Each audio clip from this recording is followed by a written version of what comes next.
السلام عليكم ورحمة الله وبركاته. إن الحمد لله نحمده ونستعينه ونستغفره ونعوذ بالله من شرور أنفسنا ومن سيئات أعمالنا. من يهده الله فلا مضل له ومن يضلل فلا هادي له. وأشهد أن لا إله إلا الله وحده لا شريك له وأشهد أن محمدا عبده ورسوله صلى الله تعالى عليه وعلى آله وصحبه وسلم تسليما كثيرا. يا أيها الذين آمنوا اتقوا الله حق تقاته ولا تموتن إلا وأنتم مسلمون. يا أيها الناس اتقوا ربكم الذي خلقكم من نفس واحدة وخلق منها زوجها وبث منهما رجالا كثيرا ونساء واتقوا الله الذي تساءلون به والأرحام إن الله كان عليكم رقيبا. يا أيها الذين آمنوا اتقوا الله وقولوا قولا سديدا يصلح لكم أعمالكم ويغفر لكم ذنوبكم ومن يطع الله ورسوله فقد فاز فوزا عظيما. أما بعد فإن خير الحديث كتاب الله وخير الهدي هدي محمد صلى الله عليه وسلم وشر الأمور محدثاتها وكل محدثة بدعة وكل بدعة ضلالة وكل ضلالة في النار. أعوذ بالله من الشيطان الرجيم. وأقيموا الصلاة وآتوا الزكاة واركعوا مع الراكعين. সম্মানিত শ্রোতামণ্ডলী, আল্লাহ রাব্বুল আলামিনের প্রশংসা এবং প্রিয় নবী সাল্লাল্লাহু আলাইহি ওয়াসাল্লামের উপর সালাত ও সালামের পর আজ সোমবার পহিলা রবিউল সানি 1445 হিজরি মোতাবেক 16 অক্টোবর 2023 আমাদের সাপ্তাহিক আলোচনা প্রতি সোমবারে, মঙ্গলবারে, বৃহস্পতিবারে, জুমাবারে নিয়মিত হয়ে আসছে। আজকে একটি গুরুত্বপূর্ণ বিষয় নিয়ে আলোচনা করব, যার মর্যাদা, যার গুরুত্ব মুসলিম জীবনে সবচাইতে বেশি। এমন একটি গুরুত্বপূর্ণ আমল, গুরুত্বপূর্ণ ইবাদত নিয়ে আলোচনা করব, যার গুরুত্ব, উপকারিতা এবং যার আবশ্যকতা ইসলামে বা মুসলিম জীবনে সবচাইতে বেশি, সবচাইতে বেশি। মুসলিম জীবনে এই জন্য বললাম যে অমুসলিম যদি হয়, কেউ কাফের হয়, তার জীবনে আজকের যে বিষয়বস্তু তার আগে আরেকটি গুরুত্বপূর্ণ কাজ রয়েছে। মানব জাতির জন্য সবচাইতে গুরুত্বপূর্ণ ইবাদত, সবচাইতে গুরুত্বপূর্ণ আমল কি হইতে পারে? দেখি কে জবাব দিতে পারে। হ্যাঁ, কি? তাওহীদ, আল্লাহর একত্ব। মানব জাতির ওপর সবচাইতে বড় ইবাদত, সর্বপ্রথম ইবাদত, সবচাইতে গুরুত্বপূর্ণ আমল, যেই জন্য আল্লাহ রাব্বুল আলামিন সৃষ্টি করেছেন, সেটি হচ্ছে আল্লাহর একত্ব আল্লাহর জমিনে প্রতিষ্ঠা করা। আল্লাহর একত্ব আল্লাহর জমিনে, আল্লাহর জমিনে সেও আছে। জমিন নিয়ে চিন্তা, নিজের নিয়ে চিন্তা নেই, আবার এরকমটা নয়। কিন্তু এক শ্রেণীর মুসলিমরা এরকম আছে, নিজের শরীরে ইসলাম কায়েম করতে পারে না, ও জমিনে দেশে কায়েম করবে না, এটা নয়। আল্লাহর জমিন অর্থাৎ ব্যক্তি জীবন, পারিবারিক জীবন, সামাজিক জীবন, সার্বিক জীবন, সব জায়গায় যেটি সবচেয়ে গুরুত্বপূর্ণ কাজ মানব জাতির জন্য, তা হচ্ছে তাওহীদুল্লাহ, মহান আল্লাহর একত্ব প্রতিষ্ঠা করা। কুল হুয়াল্লাহু আহাদ, আল্লাহ এক।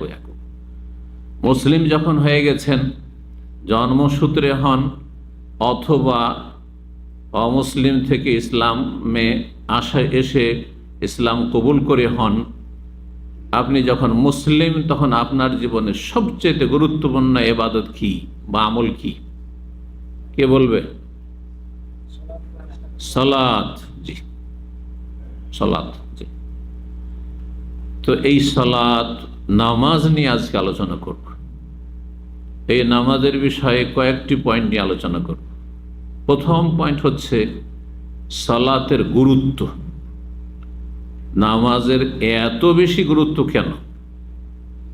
এর জন্য নামাজের ভিতরে সলাতে বেশ কিছু বৈশিষ্ট্য রয়েছে, যে বৈশিষ্ট্যগুলি অন্য কোনো ইবাদতে নেই, অন্য কোনো আমলে নেই। বহুমুখী বৈশিষ্ট্য রয়েছে, গুণ। যার যত বৈশিষ্ট্য থাকে তার তত বেশি গুরুত্ব বেড়ে যায়। তো গুরুত্বের কারণ হচ্ছে মূল এই বহুমুখী বৈশিষ্ট্যগুলি যা সলাতে বিদ্যমান রয়েছে, অন্য কোন ইবাদতে, জাকাতে, হজে, ওমরাতে, আর দান সাদাকাতে, আর আপনি সিয়ামে, আর আপনার ফরজ নফল জিকির ইত্যাদি কিছুতেই নেই। সবচেয়ে বড় জিকির, সবচেয়ে বড় ইবাদত, সবচেয়ে বড় আমল আসসালাহ। আসসালাহ নবী সাল্লাল্লাহু আলাইহি ওয়াসাল্লামের সর্বশেষ ওসিয়ত। এই সালাত নিয়ে প্রথম আলোচনা হবে সালাতের গুরুত্ব, 2 নম্বর আলোচনা হবে সালাতের ফজিলত। ফজিলত আরবি শব্দ, ফজল থেকে, যেটি আমাদের ভাষায় গিয়েছে। ফজিলত মানে ওর ফলাফল কি, দুনিয়া আখেরাতে কি পাবেন, মহত্ব কি পাবেন আপনি, যা অনেকে না জানার কারণে নিজেকে ক্ষতিগ্রস্ত করে, ইহকাল পরকাল উভয় কালে ক্ষতিগ্রস্ত। আরে আখেরাত সম্পর্কে অনেকেই কিন্তু গাফেল, উদাসীন, কিন্তু দুনিয়ার ক্ষেত্রে তো তারা সবচেয়ে বেশি সজাগ। যারা পরকাল সম্পর্কে উদাসীন, যে পরকালে পাবো, জান্নাম থেকে বাঁচবো, কবরে কি হবে, ওই নিয়ে কোনো চিন্তা নেই, মাথার ব্যথা নেই।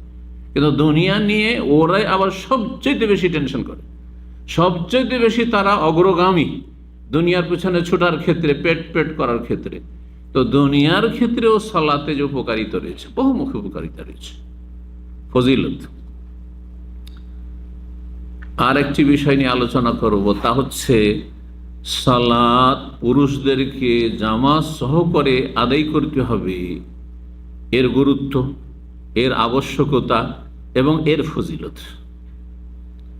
সর্বশেষ যে বিষয়টি নিয়ে আলোচনা করব তা হচ্ছে, যেই ব্যক্তি সালাত ত্যাগ করবে, 5 ওয়াক্ত ফরজ সালাত পড়বেন না, সুন্নত নফলের কথা বলছি না, তারাবির কথা বলছি না, তাহাজ্জুদের কথা বলছি, এগুলি সুন্নাত, করলে নেকি, অনেক নেকি। কিন্তু এমন সালাত যা 5 ওয়াক্ত আল্লাহ ফরজ করেছে, শুধু জুমার নয়, জুমার মতোই গুরুত্ব, জুমার চাইতে কোনো মতেই কম না জোহর আসর সালাত, 5 ওয়াক্ত সালাত। এই সালাদগুলি যদি কেউ ছাড়ে, তাহলে তার দুনিয়ার হুকুমে কি আর আখেরাতের হুকুম কি, দুনিয়াতে তার বিধান কি আর আখেরাতের বিধান কি। তো আসুন শুনুন, সালাতের গুরুত্বের জন্য আমি তার 10টি বৈশিষ্ট্য, আরো অনেক বৈশিষ্ট্য রয়েছে, কিন্তু সময়ের স্বল্পতায়, কারণ আমাদেরকে ঘণ্টাখানের ভিতরে আমাদের বিষয়ভিত্তিক আলোচনা সারতে হবে, সুতরাং 10টি বৈশিষ্ট্য সংক্ষেপে আমাদের সামনে পেশ করি। এই 10টি গুণের কারণে, বৈশিষ্ট্যের কারণে সালাত মুসলিম জীবনে সবচেয়ে গুরুত্বপূর্ণ ইবাদত, সবচেয়ে গুরুত্বপূর্ণ ইবাদত। 1 নম্বর বৈশিষ্ট্য হচ্ছে কোরআনে কারিমে কতবার সালাতের কথা এসেছে, কারো জানা আছে? একজন? কত? 82-83 আমাদের দেশের এটা প্রচলিত বক্তাদের কথা। আজকে সূক্ষ্ম কথা, গবেষণামূলক কথা, হ্যাঁ, ভালো করে শুনে রাখেন। সালাত কোরআনে কারিমে 185 আর 15, কত হয়? হ্যাঁ, 85 আর 15, 100 বলছেন না 200 বলছেন? 100 তো 200 কেন বলছেন? তো 200 শুনছি এমন আছে। 85 একরকম ভাবে 85 বার এসেছে, আর এক রকম ভাবে 15 বার এসছে। 85 আর 15 কত হয়? 100 বার বা তারও একটু বেশি কোরআনে কারিমে বর্ণনা হয়েছে। 85 বার এসছে কিভাবে? ইসম, নাউন হিসাবে। নাউন বুঝেন তো? ইসম মানে আপনার সালাত শব্দটি এসছে, নামাজ শব্দটি 85 বার এসেছে। ওয়াকিমুস সালাতা ওয়া আতুজ যাকাতা ওয়ারকাউ মা'র রাকিন, হ্যাঁ, ওয়াকিমিস সালাতা ইন্নাস সালাতা তানহা আনিল ফাহশা ওয়াল মুনকার আল্লাযীনা ইউকিমুনা বিল গায়বি ওয়া ইউকিমুনাস সালাতা ওয়া মিম্মা রাযাকনাহুম ইউনফিকুন। আল্লাযীনা মাক্কান্নাহুম ফিল আরদি আকামুস সালাতা ওয়া আতাউজ যাকাতা ওয়া আমারু বিল মারুফি ওয়া নাহাউ আনিল মুনকার। এইভাবে সলাত সলাত সলাত আসসালাত এইভাবে 85 বার এসছে।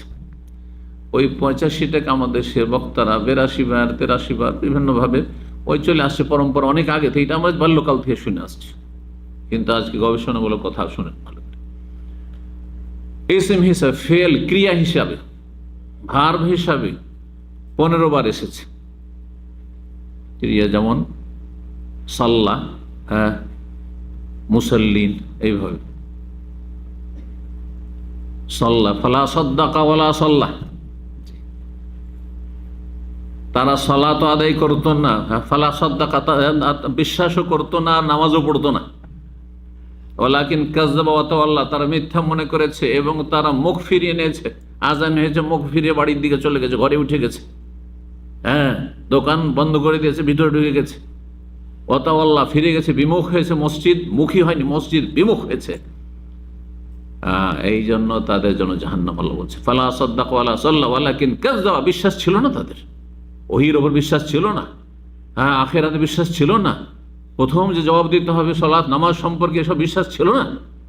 ইয়াকিন থাকলে অবশ্যই, এই যে আপনাদের বিশ্বাস হয়েছে যে আজকে একটা দাওয়াত আছে এই জন্য এসছেন, হ্যাঁ, অনেকে এই দাওয়াতের কারণ দাওয়াতই করা হয়েছে আপনাকে স্পেশাল ভাবে, আহলান ও সাহলান, বিশ্বাস হয়েছে তখন। যদি বিশ্বাস না হতো, না আমাকে ফলস বলছে, তো অনেকে আসতেন না। কথা ঠিক কিনা বলেন? বিশ্বাসের ভিত্তিতে মানুষ কাজ করছে। এই যে আপনারা কাজ করছেন মালিকে, এর বিশ্বাস আছে ও বেতন দেবে মাসের শেষে, সেই জন্য কাজ করছেন। যদি আপনার ইয়াকিন হয়ে যায় যে আমার বিরুদ্ধে ষড়যন্ত্র, কারো মুখ মারফত শুনে ফেলেন আপনি যে ও কফিল বেতন দিবে না, আপনাকে 2-4 মাস খাটিয়ে দিবে, একদিনও ডিউটি করবেন না আপনি, ঠিক কিনা? আপনি যে সালাতের ডিউটি করছেন, আপনার বিশ্বাস আছে? বিশ্বাস নেই আসলে। পরকাল চোখের আড়ালের প্রতি বিশ্বাস নেই, সামনে টাকা দেখছেন ওতে বিশ্বাস আছে, পয়সাতে বিশ্বাস আছে, টাকা দেখতে পাচ্ছেন, চাকা ঘুরলে পয়সা, হ্যাঁ, রাস্তায় রোজগারে ডিউটিতে গেলে পয়সা, এই করলে পার্ট টাইম করলে পয়সা, ওভার টাইম করলে পয়সা, পয়সা আর পয়সা, ব্যবসা করলে পয়সা, সেই জন্য করছেন। কিন্তু পরকালে যা পাবেন, এই এমন চেকের চেক, যেই চেক দুনিয়ার কোন ব্যাংকে ক্যাশ হবে না। কোথায় হবে? আখিরাতের ব্যাংকে, যার ফলে অধিকাংশ মুসলিম বেনামাজি, কারণ ওতে তেমন বিশ্বাস নেই, ও ধারের ব্যাপার। যেমন মক্কার কাফের, আরে কারাজুম বাহিদ, মরার পরে আবার উঠানো হবে, আবার হিসাব দিতে হবে, যে মুহাম্মদ সাল্লাল্লাহু আলাইহি ওয়াসাল্লাম বলছে, এগুলো অনেক দূরের কথা, এই দূরের কথা, এই ফিরে আসা, পুনরুত্থান, এইসব কথা। তো ওই ধরনের অবস্থা হয়ে গেছে আমাদের অধিকাংশ মুসলিমদের। আল্লাহ রাব্বুল আলামিন সঠিক বুঝদান করুন। কোরআনে কারীমে এত বেশি বার উল্লেখ হয়েছে কিসের জন্য? গুরুত্ব দেখানোর জন্য না, এমনিতেই শুধু একটা কথা বারবার কখন বাপমা বলে, যখন ছেলে মেয়েদের জন্য বিষয়টি অত্যন্ত গুরুত্বপূর্ণ, না হলে একবার বললো হয়ে গেল।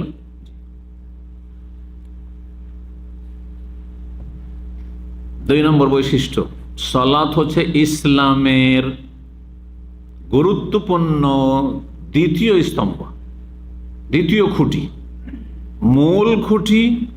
লা ইলাহা ইল্লাল্লাহ মুহাম্মাদুর রাসূলুল্লাহ অন্তরে বিশ্বাস করে, স্বীকার করে, অন্তর থেকে আগে স্বীকার করতে হবে, বিশ্বাস করতে হবে আল্লাহ ছাড়া আমার সত্য মাবুদ কেউ নেই, হ্যাঁ, আর মুহাম্মদ সাল্লাল্লাহু আলাইহি ওয়াসাল্লাম ছাড়া আমার কোনো রসুল নেই। সুতরাং আল্লাহর বিধান মুহাম্মদ সাল্লাল্লাহু আলাইহি ওয়াসাল্লামের মাধ্যমেই জানতে হবে এবং আল্লাহর ইবাদত করতে হবে রাসূলুল্লাহ সাল্লাল্লাহু আলাইহি ওয়াসাল্লামের তরিকায়। ব্যাস, এটি হচ্ছে কালেমা। এই কথা অন্তরে বিশ্বাস করে, অন্তর থেকে মেনে নিয়ে, স্বীকৃতি দিয়ে, তারপরে জবানে শাহাদাত, সাক্ষ্য প্রদান করা, অঙ্গীকার করা, ইকরার করা যে আমি মানছি লা ইলাহা ইল্লাল্লাহ, আমার কোনো সত্য মাবুদ নেই আল্লাহ ছাড়া, আর আমার কোনো মুহাম্মদ সাল্লাল্লাহু আলাইহি ওয়াসাল্লাম ছাড়া কোনো রসুল নেই, আদর্শ নেই, আমার কাছে কেউ আদর্শ না, একমাত্র রাসূলুল্লাহ সাল্লাল্লাহু আলাইহি ওয়াসাল্লাম। এটি হচ্ছে 1 নম্বর মূল খুঁটি ইসলামের। 2 নম্বর মূল খুঁটি হচ্ছে গুরুত্বপূর্ণ খুঁটি, যেই খুঁটি ছাড়া ইসলামের বিল্ডিং টিকে না। যেমন লা ইলাহা ইল্লাল্লাহ মুহাম্মাদুর রাসূলুল্লাহ ছাড়াও টিকে না, ধ্বংসে চুরমার হয়ে যাবে, সাথে সাথে কাফের। ঠিক তেমনি যার সালাত নেই 5 ওয়াক্ত, তার এই ইসলামের বিল্ডিং চুরমার হয়ে যাবে, চুরমার হয়ে যাবে, শেষ হয়ে যাবে। দ্বিতীয় স্তম্ভ কিসের? ইসলামের। ইসলামের স্তম্ভ কয়টি? খুঁটি কয়টি? 5টি। আর ইমানের কয়টি? 6টি। এই 6, 5, 11টি কেউ মুসলমান হইতে আসে যদি, আমরা প্রথম শিখাই, তারপরে তাকে কলেমা পড়াই। আর অধিকাংশ মুসলিমরা ঠিক করে জবাব দিতে পারে না যে ইমানের খুঁটি বা কয়টি আর ইসলামের খুঁটি কয়টি। তাহলে ইসলাম টিকবে কি করে? কারণ ইসলাম টিকাবার জন্য তো প্রথম ওকে আগে ওগুলো পাঠ পড়িয়ে দিই আমরা, 6, 5, 11, তারপরে কালিমা পড়াই। আল্লাহ বুঝার তৌফিক দান করুন। 3 নম্বর বৈশিষ্ট্য, ইসলাম এবং কুফরির মাঝে পার্থক্যকারী হচ্ছে সালাত। মুসলিম না কাফের? মুসলিম আজান হবে, মসজিদে চলে যাবে।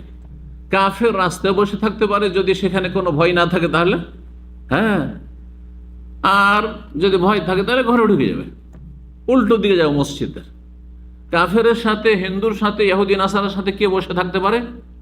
মুসলিম বসতে পারে, অথচ জামাত হচ্ছে? অসম্ভব কথা, অসম্ভব কথা। তাহলে কোনো পার্থক্য থাকলো না। সালাত ইসলাম এবং কুফরের মাঝে পার্থক্যকারী। 4 নম্বর বৈশিষ্ট্য হচ্ছে যে সালাত 7 আসমানের ওপর মেরাজের রাতে নবী সাল্লাল্লাহু আলাইহি সাল্লামকে 7 আসমানের উপর ডেকে নিয়ে গিয়ে ফরজ করা হয়েছে। সমস্ত ইসলামের বিধিবিধান, যে কোনো হুকুম আহকাম, যাকাত হোক, সিয়াম রোজা হোক, হজ হোক, ওমরা হোক, মহিলাদের পর্দা হোক, আর হালাল হারাম হোক, শুকরের গোস্ত হারাম তো কুকুর গোস্ত হারাম তো অমুক হারাম তমুক হারাম, সুদ হারাম, ঘুষ হারাম, যা কিছু আছে, জেনা হারাম, খুন করা হারাম, সব নাজিল হয়েছে কোথায়? জিবরাইল এসেছেন 7 আসমানের ওপর থেকে, আল্লাহর পক্ষ থেকে। জমিনে হয় মক্কায় না মদিনায়, যেখানে নবী সাল্লাল্লাহু আলাইহি ওয়াসাল্লাম থেকেছেন, আর ওই সময় আয়াত নাজিল হয়েছে, বিধান নাজিল হয়েছে, হুকুম নাজিল হয়েছে, সেখানে জমিনে সব বিধান নাজিল হয়েছে। কিন্তু সালাত কত গুরুত্বপূর্ণ যে সালাত ফরজ করার জন্য আল্লাহ নবীকে 7 আসমানের ওপরে নিয়ে গেছেন, যে না আমি জিবরাইল পাঠাবো না। তাহলে গুরুত্বপূর্ণ গিফট দেওয়ার জন্য ওই ব্যক্তিকে ডাকা হয়, ক্যান্ডিডেটকে ডাকা হয়। যখন কোনো ব্যক্তিকে পুরস্কৃত করা হয়, বিশেষ অনুষ্ঠান করে সেখানে তাকে ডেকে তারপরে সম্মাননা পেশ করা হয়, হয় না? জি। আর সামান্য কিছু থাকে তার বাসায় দিয়ে পাঠিয়ে দিলেন, সামান্য কিছু ধরেন, কিছু মিষ্টি দেবেন, রসগোল্লা দেবেন, ওইটার জন্য স্টেজ বানিয়ে আমাকে ধরাবেন নাকি? না, বাসায় দিয়ে পাঠিয়ে দেবেন, হ্যাঁ, বাড়িতে দিয়ে পাঠিয়ে দেবেন। কিন্তু যদি সেটি গুরুত্বপূর্ণ বিষয় হয়, অনুষ্ঠান করে আর তারপরে সেখানে তাকে দাওয়াত দিয়ে সম্মাননা পেশ করা হয়, তো নবী সাল্লাল্লাহু আলাইহি ওয়াসাল্লাম আমাদের প্রতিনিধি হিসাবে 5 ওয়াক্ত সালাত নিয়ে এসেছেন কোত্থেকে? মেয়েরা যারা 7 আসমানের উপর থেকে। কত গুরুত্বপূর্ণ, আর সেই সম্পর্কে অবহেলা। 5 নম্বর বৈশিষ্ট্য হচ্ছে সালাতের, যে সমস্ত ইবাদত বন্দেগী ফরজ। কিন্তু দেখেন এই 5টা ইসলামের, যে 5টা ইসলামের স্তম্ভ রয়েছে, দেখেন হজ ফরজ কয়বার? হ্যাঁ, বছরে একবার, 10 বছরে একবার, 20 বছরে একবার, 30 বছর পর পর 60 বছর বয়স 2বার ফরজ হয়ে যাবে। হ্যাঁ, কয়বার? জীবনে 100 কেন 500 বছরও যদি বাঁচেন, একবার ফরজ, হজ আদায় হয়ে গেছে, বাকি সব নফল একবার। সিয়াম রোজা বছরে একবার, শুধু রমজানে বছরে একবার। যাকাত বছরে একবার। যদি টাকা পয়সা ব্যবসা বাণিজ্যের হয়, ফসল হয়, তাহলে যত সিজন একবার বাস। আপনার ধান উঠলো, এই ধান উঠলো, এই ধানে একবার, আবার অন্য ফসল হলো তখন একবার, ব্যাস। তাহলে বছরে 2 ফসল সাধারণত হয়, 2 ফসলে 2 বার, ঠিক না? আর অধিকাংশ ধন সম্পদে বছরে একবার যাকাত ফরজ।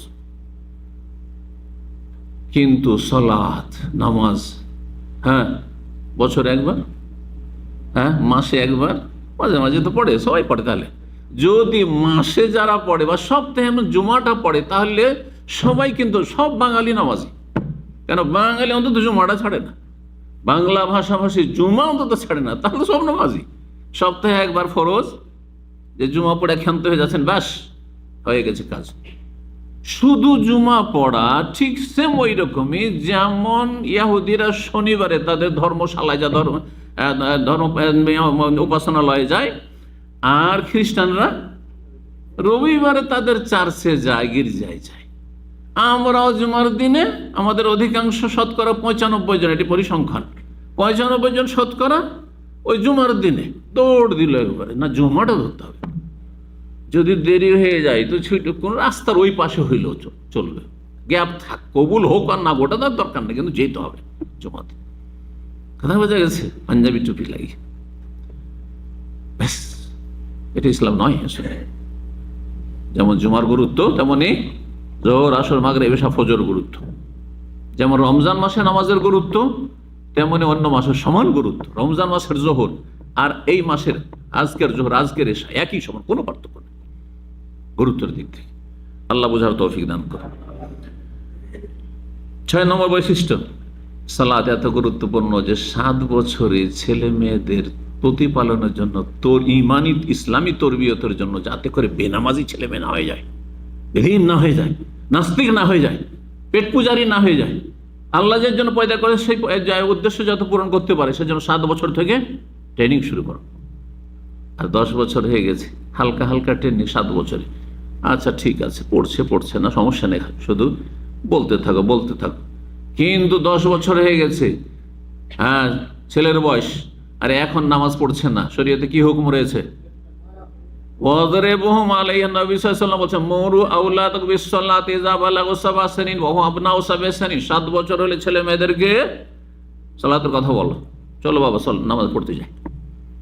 গেল না, ঠিক আছে, জৈন যায় একবারে বেঁধে নিয়ে যেতে হবে 7 বছরে, কারণ ফরজ হয়নি।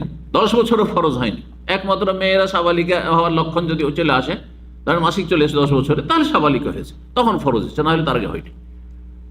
12 বছর 13 বছর মেয়েদের অনেক সময় মাসিক হয়, তাহলে যখন সাবালিকা হওয়ার লক্ষণ হয়নি, তা ফরজ হয়নি। 10 বছরে ফরজ হয়নি, তারপর কি বলছেন নবী সাল্লাল্লাহু আলাইহি ওয়াসাল্লাম? ওয়াদরিবুহুম আলাইহা, সালাতের জন্য ছেলে মেয়েদেরকে প্রয়োজনে মারে দেয়। এমনিতে পড়ছে, মারবেন কেন?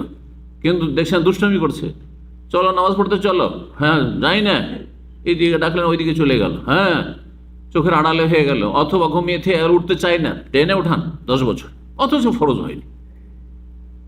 ছেলেদের ক্ষেত্রে সাধারণত 14 বছর 15 বছর না হলে সাবালক হয় না, কারণ স্বপ্নদোষ হইতে হবে, তাহলে সাবালক হবে না। হলে নাভির নিচে, হ্যাঁ, পশম গজাইতে হবে, তাহলে সাবালক হবে। এটা সাধারণত 13 বছরের আগে হয় না, ইল্লা মাশাআল্লাহ, কারো ব্যতিক্রম যদি, সেটা আলাদা কথা। না হলে কোনো লক্ষণ না থাকে, যদি এদিকে দাড়ি মোচ কিছুই রেখা দেয়নি, তাহলে 15 বছর হলে ছেলেদের উপর তখন ফরজ। তারপরেও এই ট্রেনিং কেন? 7 বছরের হুকুম, গুরুত্ব, বৈশিষ্ট্য এটি সালাতে। অন্য অন্য ইবাদতের ক্ষেত্রে বলা হয়নি কিন্তু যে 7 বছরে, হ্যাঁ 10 বছরে এগুলো করতে হবে। রোজার ক্ষেত্রে সাবালক যতক্ষণ না হয়েছে জরুরি নয়, ট্রেনিং করান ভালো, মুস্তাহাব, কিন্তু কোনো দলিল নাই যে বাচ্চা 10 বছরের ছেলে রোজা রাখে না মারি দিতে হবে, না কোনো দলিল নেই, বরং অন্যায় হবে এটি।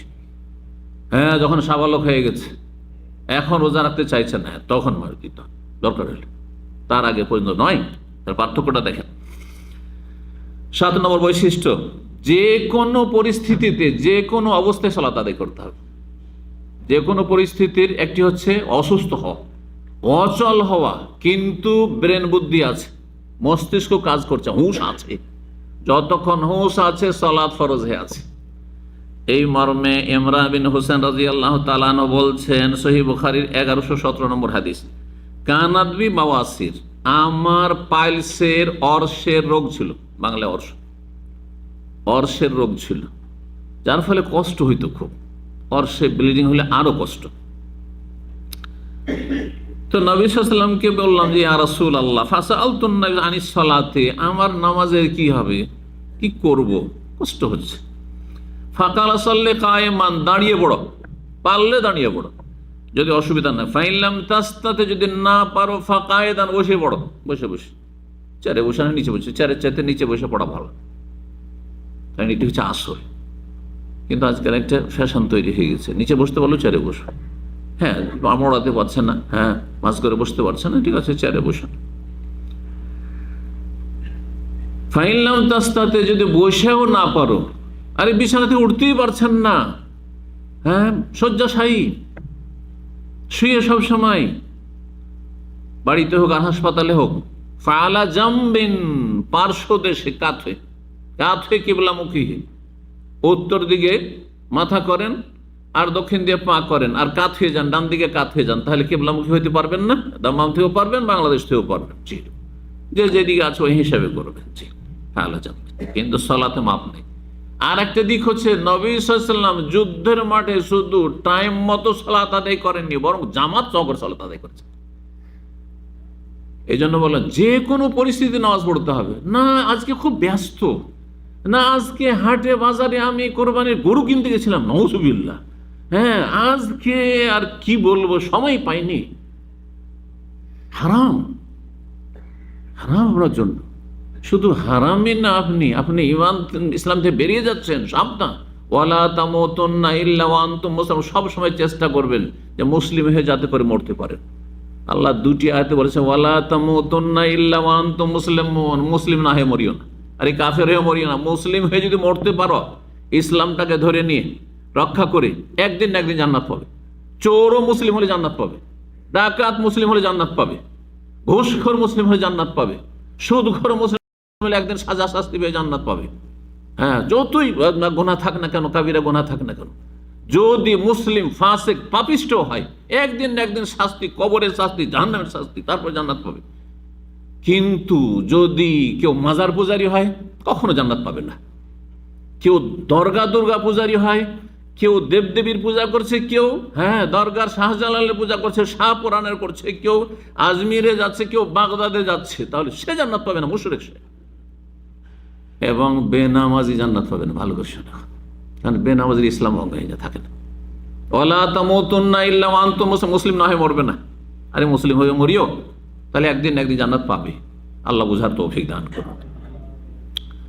যে কোনো পরিস্থিতিতে নবী সাল্লাল্লাহু আলাইহি ওয়াসাল্লাম যুদ্ধের মাঠে সুবহানাল্লাহ, একদল পাহারা দিয়েছে, কাফেরদের সামনে অস্ত্র ধরে রেডি হয়ে আছে হামলা হইলে, আর এক দল সেজদায় লুটিয়ে পড়ছে জামাত সহকারে। এ কথা বলছেন একা একা যেখানে পারো পড়ে না, না জামাত করার চেষ্টা করছেন। একমাত্র যুদ্ধ চলছে, একবারে তুমুল যুদ্ধ, সেই সময় যে কোনো ভাবে জামাত করতে না পারে, একা একা পড়ে না, তখন শুধু। 8 নম্বর বৈশিষ্ট্য, নবী সাল্লাল্লাহু আলাইহি ওয়াসাল্লামের সর্বশেষ ওসিয়ত। মানুষ যখন মুমূর্ষু অবস্থায় থাকে, মারা যায়, একটু যদি হুঁশ থাকে, তাহলে শেষ কথাগুলি কি বলে? স্ত্রীকে বলে তুমি ভালো হয়ে চলিও, ছেলে মেয়েগুলি দেখাশোনা করিও, ঠিক না? আর ছেলে মেয়েদের বলিও তোমরা তোমার মায়ের খেয়াল রাখিও, তো তোমরা ভালোভাবে চলিও, এইসব না বলে? হ্যাঁ, নবী সাল্লাল্লাহু আলাইহি ওয়াসাল্লাম 9 স্ত্রী চিন্তা করছেন না, একটি ওসিয়ত নাই, হ্যাঁ যে এদের দেখাশোনা করিও, এই 9 জন স্ত্রী আমি ছেড়ে যাচ্ছি, আমার ফাতেমা আছে তার দেখাশোনা করিও, আমার প্রিয় নাতি হাসান হোসেন আছে এদের দেখাশোনা করি, 2 বছর 4 বছর 3 বছর বয়স, এইসব কথা বলেন নাই, কোনো প্রমাণ নেই। কি আসসালাত আসসালাত আসসালাত 3 বার করে বলছেন, সালাত 5 ওয়াক্ত নামাজ, 5 ওয়াক্ত সালাত পড়ো, সালাত ওমা মালাকাত আইমানুকুম, সালাত নামাজের মাধ্যমে আল্লাহর হক আদায় করে দিলে, আর তোমাদের অধীনে যারা চাকর চাকরানি রয়েছে, হ্যাঁ কর্মচারী রয়েছে, তাদের সাথে সদ্ব্যবহার করলে, মানুষের সাথে বান্দার সাথে ভালো আচরণ, বান্দার হক আদায় করে দিলে, যেই ব্যক্তি আল্লাহর হক ঠিক রাখে আদায় করে আর মানুষের হক ঠিক করে আদায় করে, সেই ব্যক্তি জান্নাতি। দুটো কথাতে পুরো ইসলাম সেরে দিলেন। নামাজের মাধ্যমে আল্লাহর হক ঠিক থাকবে, আর আপনি যারা অধীনস্থ তাদের সাথে ভালো আচরণ করবেন, নম্র আচরণ করবেন, মায়া মমতা করবেন, মায়া মমতা ভালোবাসা দিয়ে তাদের কাছ থেকে কাজ নেওয়ার চেষ্টা করবেন। তাদের জন্য কাজটা কি মহা মুশকিল হয়ে যাচ্ছে, কঠিন হয়ে যাচ্ছে? কাজের মেয়ে কাজের ছেলে ভূতের মতো তাকে খাটাচ্ছেন, আর আপনার ছেলে বড় লোক নাকে তেল দিয়ে ঘুমিয়ে খাচ্ছে, হ্যাঁ না, মোটেই চলবেন না। একটু ওরাও মানুষ, ওদের হকেরও খেয়াল রাখতে হবে। এই জন্য 2টো ওসিয়ত করেছেন নবী করিম সাল্লাল্লাহু আলাইহি ওয়াসাল্লাম, একটি আল্লাহর হকের সবচেয়ে বড় হক, আর একটি হচ্ছে মানুষের হক যাতে নষ্ট হয়, কারোর জুলম অত্যাচার অবিচার না হয়ে যায়। সর্বশেষ ওসিয়ত আবু দাউদের 5156 নম্বর হাদিস, আলী ইবনে আবি তালিব রাদিয়াল্লাহু তাআলা আনহু, নবী সাল্লাল্লাহু আলাইহি ওয়াসাল্লাম চাচাতো ভাই জামাই বর্ণনা করছেন, কানা আখিরু কালামিন নবী সাল্লাল্লাহু আলাইহি ওয়াসাল্লাম আসসালাত ওয়া মা মালাকাত আইমানুকুম, নবী সাল্লাল্লাহু আলাইহি ওয়াসাল্লাম যে সর্বশেষ মোবারক বাণীটি বলেছিলেন তা হচ্ছে আসসালাত, নামাজ। নামাজ পড়ি, নামাজ পড়ি। ওমা মালাকাত আইমানুকুম, তোমাদের অধীনস্থদের সাথে ভালো আচরণ করি। 9 নম্বর বৈশিষ্ট্য, হাসরের মাঠে সবাই হাজির হবেন, অবশ্যই হাজির হবেন। যদি কারো সন্দেহ থাকে তাহলে সে মুসলিম না, অস্বীকার নয়, শুধু সন্দেহ, হইতেও পারে নাও হইতে পারে, হুজুর আর বলে, তাহলে সে মুসলিম না, কাফের সে। জি, বলহুম ফি শাক্কিন ইয়ালাবুন, কাফেরদের সম্পর্কে আল্লাহ বলছেন যে এরা সন্দিহান, এরা সন্দিহান পরকাল সম্পর্কে, হিসাব নিকাশ সম্পর্কে, জান্নাত জাহান্নাম সম্পর্কে, কবর সম্পর্কে। না, একজন মুসলিম ইয়াকিন রাখে, দৃঢ় প্রত্যয় রাখে। যেমন চোখের সামনে বসে আছে, এটি একেন আছে। গোটা দুনিয়ার মানুষ যদি কয় যে না আজ তুমি বাংলাদেশে বসে আছো, অথবা তুমি বাসায় বসে আছো, এই সময় বিশ্বাস করবেন? আরে ইসলামিক সেন্টারে বসে আছি, তাই না? আমি তো চোখের সামনে দেখছি যে কার সামনে বসে আছে, কোথায় বসে আছে। ঠিক ওর চাইতে বেশি আপনার ইয়াকিন, আমার ইয়াকিন থাকতে হবে যে জান্নাত জাহান্নাম রয়েছে, আখিরাত রয়েছে, আর পরকালে যখন হিসাব হবে, প্রথম হিসাব কিসের হবে? আল্লাহর হকের ক্ষেত্রে সালাতের হিসাব হবে, আর মানুষের হকের ক্ষেত্রে কেউ কাউকে খুন করলে তার হিসাব হবে। একজন লোক কাউকে খুনও করেছে, টাকা পয়সা বেইমানি করেছে, মিথ্যা অপবাদও দিয়েছে, মারধর করেছে, আরো কিছু করেছে, যা কিছু বেইমানি করেছে, জমি জায়গায় দখল করেছে, যাই করুক না কেন, গীবত করেছে, যাই করুক, হক নষ্ট করুক, বান্দার হকের ক্ষেত্রে প্রথম হিসাব হবে কি সম্পর্কে? ফিদ্দিমা, এই হাদিসে রয়েছে, রক্তপাত সম্পর্কে, খুন সম্পর্কে। কেউ যদি কাউকে, এই জন্য কোন মুসলিম যেন কোন ব্যক্তিকে, নিরপরাধ ব্যক্তিকে, নিরীহ ব্যক্তিকে, যার খুন করা আল্লাহ হালাল করেনি, আর আমাদের জন্য কারো খুন করা হালাল নয়, এমনকি যার মৃত্যুদণ্ড রয়েছে তাকেও খুন করা আমাদের জন্য জায়েজ না, এটা সরকারের জন্য, সরকার করবে। কেউ চোখের সামনে স্ত্রীকে পরকীয়ায় দেখে, তবু খুন করা জায়েজ না, সরকারের কাছে বিচার চাইতে হবে, এর বিচার করে, বিচার করলো, না হলে আল্লাহর কাছে বিচার হবে। আমার দেশের মানুষের আবেগী, চিন্তা করুন, একজন লোক চোখের সামনে দেখে যে ব্যভিচার আল্লাহ না করে, আল্লাহ হেফাজত করে প্রতিটি মুসলিম পরিবারের, যে ব্যভিচারে লিপ্ত, সেই সময় বরদাস্ত করবে, ও খুন করে দিবে, ঠিক না? আবেগী না, আবেগ দিয়ে ইসলাম হয় না। ইসলাম দলিল ভিত্তিক, প্রমাণ ভিত্তিক হইতে হবে, আপনার কতটা অধিকার রয়েছে। হ্যাঁ, আল্লাহ যারা বুঝার তৌফিক দান করেন। কি বলছিলাম? সর্বপ্রথম হাসরের মাঠে কিয়ামতের দিনে হিসাব হবে কি সম্পর্কে? সালাত সম্পর্কে। এই মর্মে হাদিস সুনানে তিরমিজিতে রয়েছে 413 নম্বর হাদিস। আবু হুরায়রা রাদিয়াল্লাহু তাআলা আনহু বলছেন, ইন্না আউওয়ালা মা ইউহাসাবু বিহিল আবদু ইয়াউমাল কিয়ামাতি মিন আমালিহি সালাতুহু। বান্দার সর্বপ্রথম হিসাব হবে তার সমস্ত আমলের ভিতর থেকে 1 নম্বর কিসের হিসাব দিয়ে শুরু হবে? নামাজ। হাসর মাঠে আল্লাহর সামনে যখন হাজির হবে, হিসাব শুরু হবে। মুসলিম না কাফের? কাফের আলাদা হয়ে যায়, কাফেরকে আগে আলাদা করে দাও।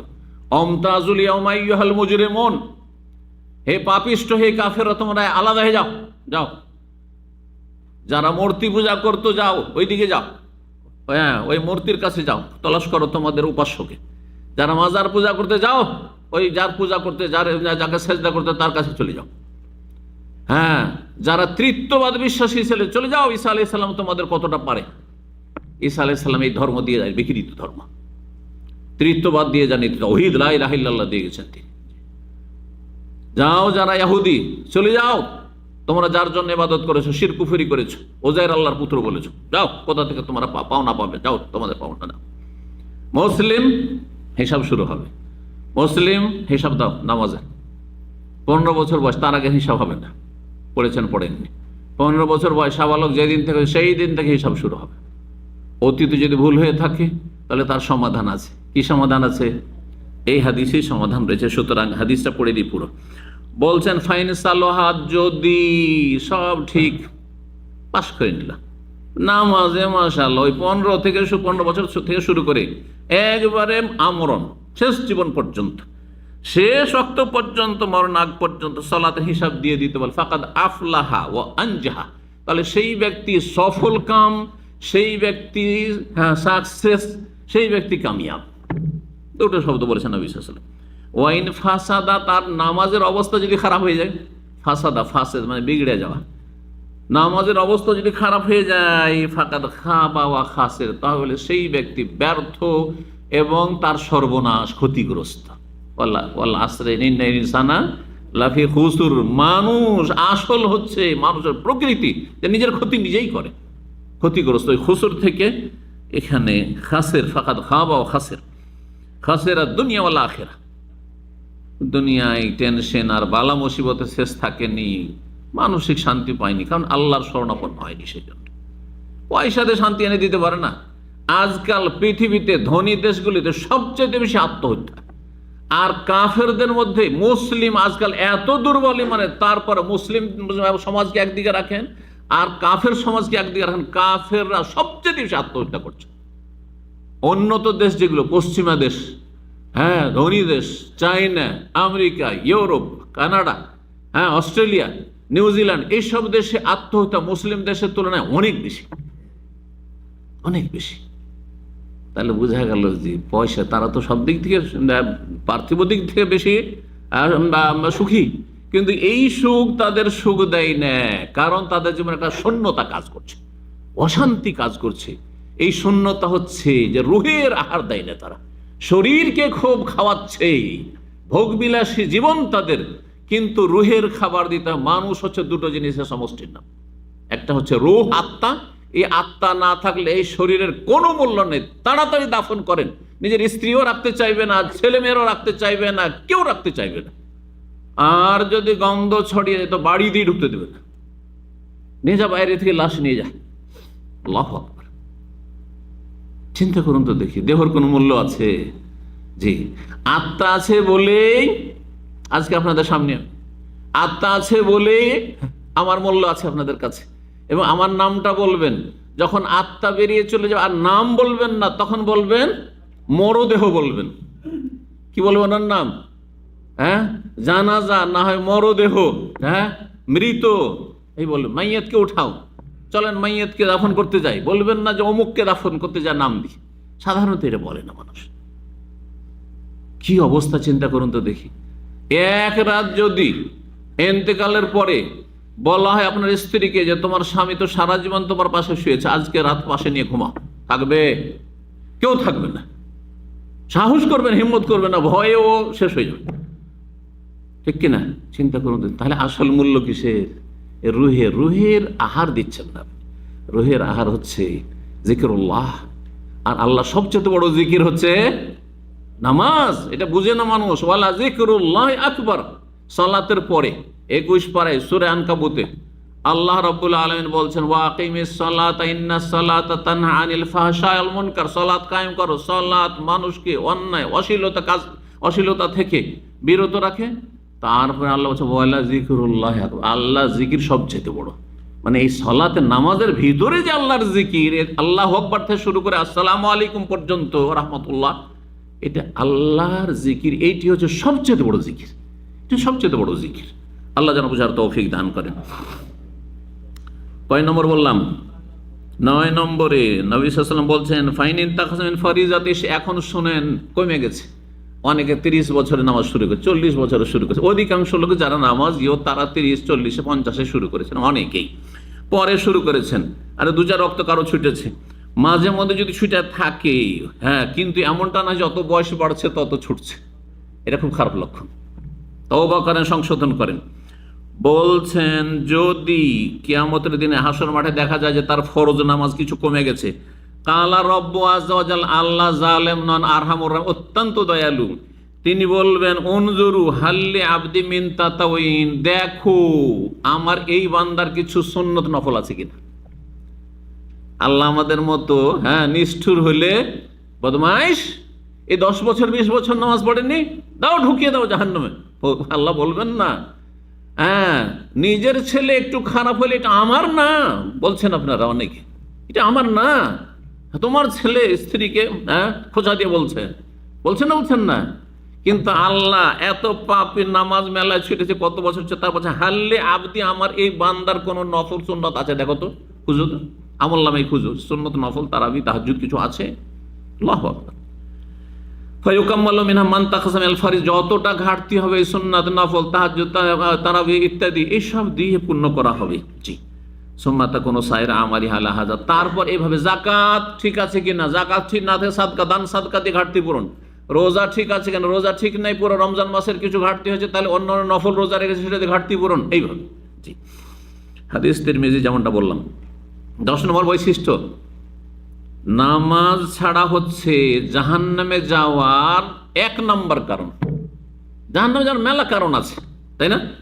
সমস্ত কাবিরা গুনাহ, ফরজ অজেব ত্যাগ করা আর যে কোনো হারাম নাজায়েজ কাজ করা হচ্ছে জাহান্নামে যাওয়ার কারণ। কিন্তু 1 নম্বর সবচেয়ে বড় কারণ হচ্ছে মুসলিমরা কেন জাহান্নামে যাবে। কাফের জাহান্নামে যাবে, তার লা ইলাহা ইল্লাল্লাহ মুহাম্মাদুর রাসূলুল্লাহ নেই, হ্যাঁ, ইসলামের মূল খুঁটিটাই নেই, তাই না? আর ইমানের যে 6টি স্তম্ভ তাও নাই, বিশ্বাসও নাই। কিন্তু মুসলিম তো এগুলো বিশ্বাস করে, হ্যাঁ। কিন্তু মুসলিম কেন জাহান্নামে যাবে? মুসলিম কেউ সুদখোর, মুসলিম ঘুষখোর, মুসলিম বেঈমান, মুসলিম জালেম, মুসলিম চোর, ডাকাত, মদখোর, এগুলো কারণ জাহান্নামে যাওয়ার। কিন্তু সবচেয়ে বড় কারণ, 1 নম্বর কারণ হচ্ছে কোরআনের ভাষায়। কোরআনে কারীমে আল্লাহ বলছেন, সূরাতুল মুদ্দাসির আয়াত নম্বর 40 থেকে 43 আল্লাহ বলছেন, সেটা কি, ফি জান্নাতি ইয়াতাসাআলুনা আনিল মুজরিমিন, জান্নাতে জান্নাতীরা চলে যাবে, আর যাওয়ার পরে দেখবে জান্নাতে আমাদের গ্রামের অমুক অমুক লোকগুলোকে খুঁজে পাই না, এলাকার লোককে খুঁজে পাই না, আমাদের এমপি সাহেবকে খুঁজে পাই না, আমাদের রাষ্ট্রপতি প্রধানমন্ত্রী খুঁজে পাই না, আমাদের যুগে যারা নেতা মাথা ছিল, ডিসি ছিল, অমুক ছিল, তাদেরকে খুঁজে পাই না। আরে আমি যাদের সাথে একই রুমে থেকেছি প্রবাসে থেকে সৌদি আরবে 10 বছর 20 বছর, তাদেরকে খুঁজে পাই না, গেল কোথায়? ইয়াতাসাআলুনা, একে অপরকে জিজ্ঞাসা করবে, আনিল মুজরিমিন, এই অপরাধীদের সম্পর্কে, যে গেল কোথায় এই পাপিষ্ঠরা। জানে না যে তার পরিণাম কি হয়েছে, কারণ গায়েব তো জানে না, তালাশ করছে। যে যাকে চেনে, মুখ চেনা লোককে স্বাভাবিক তালাশ করবে। একটা অন্য জায়গায় গিয়ে যদি জানে যে হ্যাঁ এখানে তারাও আসার কথা, তারাও যেহেতু মুসলিম, তো জান্নাতে খুঁজে পাবে না। জিজ্ঞেস মা সালাকাকুম ফি সাকার, তখন তাদেরকে কথা বলার ব্যবস্থা করে দাও। মা সালাকাকুম ফি সাকার, আরে গ্রামের লোক সব চলে গেছে, কোথায় রে, পাচ্ছি খুঁজে এদেরকে, এই নেতা মাথাদেরকে খুঁজে পাচ্ছি না, আমার রুমমেট খুঁজে পাচ্ছি না। তারপরে ওদের সাথে যোগাযোগ করে বলে, মা সালাকাকুম ফি সাকার, তোমরা জাহান্নামে কেন? সাকার জাহান্নামের একটি নাম। জাহান্নামে কেন এসেছো তোমরা? আমরা তো জান্নাতে। 1 নম্বরে জবাব হচ্ছে কালু, তারপর লাম নাকুম মিনাল মুসাল্লিন, আমরা মুসল্লি ছিলাম না। মুসল্লি কথাটি বাংলা হয়ে গেছে, হয়েছে না ভাই, জানি, তাই না? তাহলে আর তরজমা করা লাগবে না, তরজমা করা লাগবে যে লাম নাকো, আমরা, লাম মানে না, নাকো ছিলাম না, আমরা ছিলাম নাকি মিনাল মুসাল্লিন, মুসল্লিদের দলভুক্ত। মুসল্লিরা নামাজ পড়তে যেত আর আমরা ঘরে ঢুকে যেতাম, আমরা নাকে তেল দিয়ে ঘুমাইতাম, ফজরে ঘুমাইতাম, হ্যাঁ আসরে ঘুমাইতাম, যেতাম না, নামাজ পড়তাম না। মাগরিব এশার মাঝখানে দোকান থেকে উঠে চা খেতাম, যেমন প্রবাসীদের অবস্থা, আড্ডা দিতাম। লাম নাকু মিনাল মুসাল্লিন, আমরা নামাজ পড়তাম না। আল্লাহু আকবার। কয়টি বৈশিষ্ট্য হলো? 10টি। আমি কয়টি বলতে চেয়েছি? 10টি, সুতরাং আর বাড়াচ্ছি না। সালাতের ফজিলত, সালাতের ফজিলত সম্পর্কে 1 নম্বরে যেটি বলবো, যেই ব্যক্তি নামাজ পড়বেন সে যতই খারাপ থাকেন না, যদি অন্তর লাগিয়ে, হ্যাঁ, আন্তরিকতার সাথে, খুশুর সাথে, বিনয়ী হয়ে, মনোযোগী হয়ে আপনি, হ্যাঁ, নামাজ পড়েন, তাহলে একদিন না একদিন যতই খারাপ চরিত্র, আপনার খারাপ অভ্যাস আর গুনাহ থাক না কেন, ধীরে ধীরে ধীরে ভালো হয়ে যাবে। ধীরে হইলেও ভালো হয়ে যাবে। নামাজের কোয়ালিটি যত ভালো হবে তত দ্রুত আপনি ভালো মানুষ হয়ে যাবেন, আর কোয়ালিটি যত ডাউন হবে তত বিলম্ব হবে। এর উদাহরণ একটা দিই। ডাক্তার ওষুধ লিখেছে, আর ওষুধ যদি ভালো ওষুধ, যেগুলো হ্যাঁ খুব সুন্দর ওষুধ, ভালো, ওই রকম ভালো কোম্পানির ওষুধ এবং ভালো ওষুধ যেগুলো তার ইউজ করলে তাড়াতাড়ি মানুষের রোগ ভালো হয়, সেই রকম যদি ওষুধ আপনি কেনেন, তাহলে অসুখ কি হবে? তাড়াতাড়ি ভালো হবে। আর তার সাথে যদি ডায়েট কন্ট্রোলটা, এটাও জরুরি, কিন্তু যেগুলো কন্ট্রোল করতে হবে সেগুলো কন্ট্রোলও করছেন। এই না যে সুগারের ওষুধও খাচ্ছেন, প্রেশারের ওষুধও খাচ্ছেন, আর গরুর গোস্ত পেলে এতগুলো, আর তারপরে আপনার চর্বি, মাশাআল্লাহ সবচেয়ে টেস্টি গোস্তের মধ্যে চর্বিটা, আর তারপরে ধরেন সুগার, চিনি না হলে তো একবারে ফুল চিনি না হলে আমার চা খাওয়া সম্ভব নয়, অসময়। তাহলে কি খাচ্ছেন আপনি? কোন স্বাদ পাচ্ছেন আপনি? আর এদিকে সুগার মাশাআল্লাহ 500। কথা বোঝা গেছে? তাহলে কি আর ভালো হবে ওষুধ খেয়ে? তাহলে ডায়েটটাও ঠিক রাখতে, ওই রকমের নামাজই ভালো মানুষ হয়ে যাবে, কিন্তু ডায়েটটাও, ইসলামিক জীবনটা, লাইফটা, ওখানে ডায়েট আর এখানে ইসলামিক লাইফ, ইসলামিক লাইফ বানাবার চেষ্টা করতে হবে। আর তার সাথে সালাতের কোয়ালিটি, আপনার ওষুধটা ভালো হইতে হবে, কোয়ালিটি ভালো হইতে হবে। আর ভুসি কোম্পানির ওষুধ কিনে নিচ্ছেন সস্তা, আরে সস্তা ওষুধ, আর সস্তা থাকতে আমি কেন ওই দামি ওষুধ কিনতে যাবো? কাজ হবে? কাজ হবে না সহজে, আর হইলেও বিলম্ব হবে। ঠিক ওই রকম আল্লাহ বলছে ইন্নাস সালাতা তানহা আনিল ফাহশাই ওয়াল মুনকার, নিশ্চয় সালাত মানুষকে অশ্লীল কথা কাজ থেকে, নোংরামে থেকে, সমকামিতা থেকে, জেনা ব্যভিচার থেকে, পরকিয়া থেকে, এসব থেকে বিরত রাখে। সূরা আনকাবুতের 45। এক নম্বর ফজিলত। 2 নম্বর ফজিলত, যে সালাতে নবী সাল্লাল্লাহু আলাইহি সাল্লামের চক্ষু শীতল হইত। আপনার প্রিয় নবী সাল্লাল্লাহু আলাইহি সাল্লামের চক্ষু শীতল হইত, নয়ন জুড়াতো, চোখ ঠান্ডা হইতো কিসে? নামাজে। আর আপনার চোখ ঠান্ডা হয় ঘুমালে নামাজের সময়। তাহলে কেমন নবীর উম্মত আপনি চিন্তা করেন। আর কেমন করে নবীর সুপারিশের আশা করছেন, কেমন করে নবী সাল্লাল্লাহু আলাইহি ওয়াসাল্লামের কাছে হাউজে কাউসারের পানির আপনি আশা করছেন। আল্লাহ বুঝার তৌফিক দান করুন, সত্যিকার নবীর উম্মত হওয়ার প্রমাণ দান করার তৌফিক দান করুন। জি, নবী সাল্লাল্লাহু আলাইহি ওয়াসাল্লাম হাদিস সুনান নাসাই তো রয়েছে 3939, মানে 39 হাদিস। আনাস রাদিয়াল্লাহু তাআলা বর্ণনা করছেন, নবী সাল্লাল্লাহু আলাইহি ওয়াসাল্লাম বলেন, হুব্বিবা ইলাইয়া মিনাদ দুনিয়া সালাসা, দুনিয়ার 3টি জিনিসের ভালোবাসা আমার অন্তরে দিয়ে দেওয়া হয়েছে। 3টি জিনিসের, 3টি বিষয়ের, 3টি বস্তুর ভালোবাসা আমার অন্তরে দিয়ে দেওয়া হয়েছে। আর নিসা, 1 নম্বর হচ্ছে স্ত্রী, নারী। আমি স্ত্রীকে খুব ভালোবাসি, কোনো দোষের কথা না, কিন্তু স্ত্রীকে ভালোবাসা মানে এই না যে স্ত্রী বলছে না নামাজ পড়তে যেতে হবে না, না আমি পর্দা করব না, ঠিক আছে তুমি তোমার মতো, এটা না, এটা দায়ুস। আপনি ভালোবাসা মানে তার যথাযথ হক আদায় করে না। ভালোবাসার একটা কিন্তু কি আছে, সীমানা আছে। সীমানা পার করলে কিন্তু আপনি জালেম। আল্লাহর সীমারেখা যে পার করে যাবে তারাই হচ্ছে জালেম, আল্লাহ বলছে। যারা কাউকে ভালোবাসতে গিয়ে কাপড় খুলে ফেলে দেয়, বুঝতে পারছেন না, এটা আমাদের ভাষা। কাপড় খুলে ভালোবাসবে না, কাপড়টা গায়ে রেখে কাপড় ভালোবাসবে, মানে খুলে দিতে দিতে লুঙ্গি খুলেও দিয়ে দিলেন স্ত্রীকে। অনেকে আছেন প্রবাসী, অ্যাকাউন্ট, হ্যাঁ আপনার স্ত্রীর টাকা 10-20 বছর যা ইনকাম করেছেন স্ত্রীর অ্যাকাউন্টে, জমি জায়গা আরে তোমার নামে হইল তো, তুমি আমি একই, সব স্ত্রীর নামে। আর তারপরে পেয়ে গেছে আপনার চাইতে একজন সুঠাম কাউকে পেয়ে গেছে, নাউজুবিল্লাহ। আর তারপরে সব নিয়ে উধাও। আমি জানি এরকম দামামের মেলা ঘটনা, এরকম আমার জানা আছে। ভালো করে শোনেন, সতর্ক সাবধান হন। এই যে ভালোবাসাটা সীমানা আছে, তার মানে এই কথা বলছেন যে আপনি স্ত্রীকে সবসময় সন্দেহের নজরে দেখেন, কিন্তু সতর্কতা। স্ত্রীর হক আপন জায়গায় ঠিক আছে, বাপের হক আপনার। অনেকে আবার স্ত্রীর হক মেরে, ছেলে মেয়ের হক মেরে বাপ মাকে সব টাকা দিয়ে দিচ্ছেন, ওরাও জালেম। ওটাও করবেন না আপনি, ওটাও করবেন না। আপনি সবসময় সচেতন যে আমার ওপর যেসব দায়িত্ব রয়েছে সেগুলি ঠিকভাবে যাতে করে আদায় করি। আল্লাহ তৌফিক দান করুন।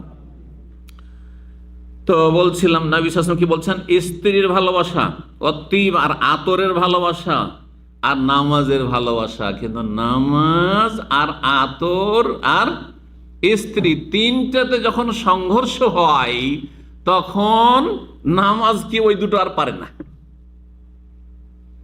3টে পাশাপাশি যখন রাখবেন তখন নামাজের সামনে স্ত্রীও কিছু না আমার কাছে, আর আতরও কিছু না। তাই বলছেন ওয়াজুইলাত কুররাতু আইনি ফি, আমার চক্ষু ঠান্ডা হয় কিসে? নামাজে, মনের শান্তি হয়, নয়ন জোড়ায় সালাতে।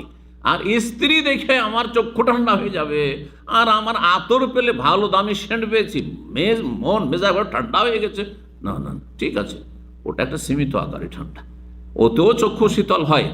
এই জন্য দুয়া আল্লাহ শিখে, রব্বানা হাব লানা মিন আজওয়াজিনা ওয়া যুররিয়াতিনা কুররাতা আয়ুন, আল্লাহ আমাদেরকে এমন স্ত্রী দাও, এমন স্বামী দাও, এমন ছেলে মেয়ে দাও, কুররাতা আয়ুন, যাতে আমাদের চক্ষু শীতল হয়।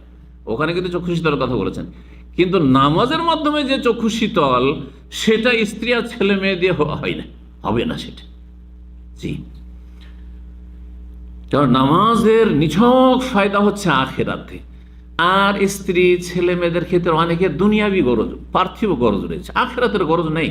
যে আমার স্ত্রী নেক হবে, জান্নাতে আমার সাথে থাকবে, আর আমার জান্নাতে যাওয়ার ক্ষেত্রে আমার সহযোগী হবে, আমাকে নেকির কাজে উৎসাহিত করছে, সাপোর্ট করছে, আমার ছেলেমেয়েরা আমার জন্য দোয়া করবে, তারপর আমি ছেলে মেয়েদেরকে ধার্মিক বানাবো, তো এরা আমার সাদকা জারিয়া হবে। এই কয়জনের এই সব সৎ উদ্দেশ্য আছে? শুধু দুনিয়ার স্বার্থ। স্ত্রী ভালো, ছেলে মেয়ে ভালো, খুব পারিবারিক শান্তি থাকে, দুনিয়ার শান্তি চায়। আল্লাহ বুঝার তৌফিক দান করুন। 3 নম্বর ফজিলতের দিক, সালাত হচ্ছে সবচাইতে উত্তম উৎকৃষ্ট আমল, আফজালুল আমাল। এই মর্মে ইবনে মাসউদ রাদিয়াল্লাহু তাআলা আনহু বর্ণিত হাদিসে সাআলতু রাসূলুল্লাহ আন আইয়িল আমালি আফজালু, নবী সাল্লাল্লাহু আলাইহি ওয়াসাল্লাম আমি জিজ্ঞাসা করলাম, ইবনে মাসউদ বলছেন সাহাবী, আইয়ুল আমালে আফজালু, কোন আমল সবচাইতে উৎকৃষ্ট উত্তম? কাল আস-সালাতু আলা ওয়াক্তিহা, নামাজ সময় মতো আদায় করা। আর সময় মতো আদায়ের মধ্যে যদি আউয়াল ওয়াক্তে আদায় করে, এটা বেশি উত্তম, ফরজ নয় যে 11:30, কিন্তু জামাত করতে হবে, জামাত ছাড়া পুরুষরা পড়তে পারবেন না। 11:30টায় আজান মনে করেন বা নামাজ 11:15টার মধ্যে জামাত দাঁড়াচ্ছে, যদি কেউ জামাত করে 12টায়, তো তার চাইতে ভালো আউয়াল ওয়াক্তে।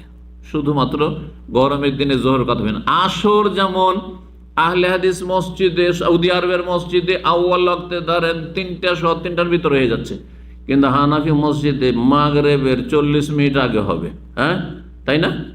40 মিনিট আগে বা ঘন্টাখানেক আগে আসরের সালাত নেন, অনুত্তম। এমন অনুত্তম করে দিচ্ছেন, বেশি বিলম্ব করে। ফজর দিল ফর্সা করে ফজর পড়ে বের হইতে হইতে সূর্য উঠে যাচ্ছে 15-20 মিনিটের মধ্যে। না, এটা অপছন্দনীয় ওয়াক্তে চলে যাচ্ছে, ফজর আর আসর এই দুটি বিশেষ করে। আউয়াল ওয়াক্তে সবচাইতে উত্তম ফজিলতের নামাজ হচ্ছে আউয়াল ওয়াক্তে। আর ওয়াক্তের খেয়াল রাখা, এটা হচ্ছে গুরুত্বপূর্ণ বিষয়। 5 ওয়াক্ত সালাতের ফজিলত। তার আগে ওই হাদিস সহিহ বুখারীতে 527 নম্বর, সহিহ মুসলিমে 264 নম্বর। 1 নম্বরে কিসের কথা বললেন? ওয়াক্ত মোতাবেক নামাজ আদায় করা। 2 নম্বরে যখন জিজ্ঞাসা তারপরে কোনটা সবচেয়ে ভালো আমল, বলে বিররুল ওয়ালিদাইন, মাতা পিতার সেবা করা। তাহলে মা বাবার সেবার চাইতে নামাজ ওয়াক্ত মতো আদায় করা, এটা অনেক বেশি ফজিলত, অনেক বেশি গুরুত্বপূর্ণ। 3 নম্বর তখন বল জিহাদ ফি সাবিল, আল্লাহর রাস্তার জিহাদ। 4 নম্বরে মানে বৈশিষ্ট্য আর কি, বা কি বলছিলাম, ফজিলত। ফজিলতের 4 নম্বর দিক হচ্ছে 5 ওয়াক্ত নামাজের ফজিলত। এখন বর্ণনা করবো। নবী সাল্লাল্লাহু আলাইহি ওয়াসাল্লাম বলছেন 5 ওয়াক্ত নামাজ কিরকম। সহিহ বুখারী 528, সহিহ মুসলিমে 1556। আবু হুরায়রা রাদিয়াল্লাহু তাআলা বর্ণনা করেছেন যে রাসূলুল্লাহ সাল্লাল্লাহু আলাইহি ওয়াসাল্লাম থেকে শুনেছি, আরাআইতুম, আচ্ছা বলো তো, লাউ আন্না নাহারান বিবাবি আদিকুম, যদি কারো বাড়ির সামনে একটি নদী থাকে। বাংলাদেশে নদী আর নদী, সুতরাং অনেকের বাড়ির সামনে কিন্তু নদী আছে, আছে না নেই? নদীর পাড়ে বাস করেন, বাড়ির পিছনে নয়, বাড়ির সামনে নদী। যদি বাড়ির সামনে নদী থাকে, ইয়াগতাসিলু ফিহি কুল্লা ইয়াউমিন খামসান, আর নদীর স্বচ্ছ পানি, কারণ নদীর পানি বদ্ধ পানি নয়, হ্যাঁ, পরিষ্কার পরিচ্ছন্ন চলমান পানি। তো এই নদীর পানিতে, ফ্রেশ পানিতে যদি 5 বার করে গোসল করে, হালিয়া কামিন দারানি হিসাইন, তাহলে ময়লা আবর্জনা থাকবে? শরীরে কোনো ময়লা থাকবে 5 বার গোসল করলে? আর দিনে 1 বার করে বাঙালি জাতি আমরা গোসল করি, তাতে মাশাআল্লাহ কোনো গন্ধ থাকে না। কিন্তু যেই জাতি সপ্তাহে 1 দিন, জুমার দিন গোসল করে, অনেক জাতি আছে কিন্তু সপ্তাহে 1 দিন, ওদের সাথে লিফটে চড়াও মুশকিল, হ্যাঁ, ওদের পাশে বসাও মুশকিল, ওদের সাথে কথা বলাও মুশকিল। আল্লাহ হেফাজত করুন। তো বিশেষ করে শরীরে যদি গন্ধ থাকে, তার সেই গোসলের গুরুত্ব বেড়ে যায়। তো যদি 5 বার করে গোসল করে, কোনো ময়লা আবর্জনা থাকবে? সাহাবীরা বললেন, আয়া কামিন দারানি সেই 5 বার গোসল করলে আবার ময়লা আবর্জনা ধুলো বালি থাকে? মোটেই থাকবেন না। তাহলে ফাযালিকা মাসালুস সালাওয়াত, এখন এটি হচ্ছে 5 ওয়াক্ত নামাজের উদাহরণ। 5 ওয়াক্ত নামাজ পড়লে কোনো গুনাহ থাকবে? ইয়ামহুল্লাহু বিহিন্নাল খাতা, সমস্ত গুনাহ আল্লাহ মাফ করে দিবেন। ছোট গুনাহ মাফ, বড় গুনাহর জন্য নামাজ পড়ে তওবা করতে হবে, শর্ত। আল্লাহ আর করব না, চুরি করেছি আর করব না, বেঈমানি করেছি আর করবো না, ঘুষ খেয়েছি আর খাবো না, হ্যাঁ, রুজি হারাম খেয়েছি বা অন্যায় করেছি আর করবো না, মানুষের হক আর চেনেন তাহলে ফিরিয়ে দিতে হবে। এই ছিল হাদিস।